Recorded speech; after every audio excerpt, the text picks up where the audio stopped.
ഓ പോയി പോയി പോയി പോയി പോയി പോയി. ഡോക്ടറെ നല്ല വയറ് വേദന. അവരെ ഇരിക്കും. ഇന്നലെ എന്തേ വലിച്ചു വാരി തിന്നിനോ? ഇല്ലല്ല.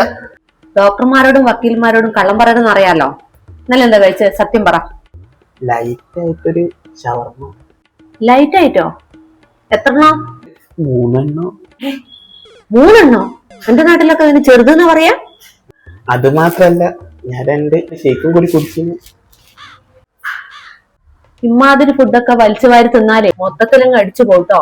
പുറത്തുനിന്നുള്ള ഭക്ഷണം കുറച്ച് ദിവസത്തേക്ക് കഴിക്കരുത്. എരിവും പുളിയൊന്നും തീരെയും കഴിക്കാൻ പാടില്ല.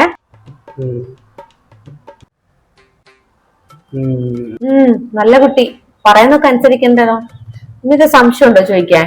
ഡോക്ടറെ ഒരു ഡൗട്ട്. That's good. സംശയങ്ങൾ ഇപ്രായത്തിൽ നല്ലതാ. നിങ്ങൾ വാങ്ങി ഈ ഫാസ്റ്റ് ഫുഡ് ഒക്കെ മെഡിക്കൽ ഷോപ്പിൽ നിന്നേക്കില്ലേ? അപ്പൊ അതിന് സൈഡ് എഫക്ട് ഒന്നും ഉണ്ടാവില്ലല്ലോ. അത് ഏത് മെഡിക്കൽ ഷോപ്പിൽ നിന്നാ വാങ്ങി? ഈ വയറുവേദന കാണിക്കാൻ വന്നാണോ അതോ വിജിലൻസിന് വന്നാണോ? ഡോക്ടറെ, വയറുവേദനന്റെ മരുന്ന് മാറ്റാക്കണ്ട. ആ ബേക്കറിന്റെ പേരും കൂടി എന്റെ അടിയിൽ അംഗീകരിക്കും. എന്നാ കുരുത്തേ, ഇത് വയറുവേദനയുടെ മരുന്നല്ല, ബേക്കറിന്റെ പേരുമല്ല, എന്റെ വായിലാണ് വടക്കാനുള്ള മരുന്ന്.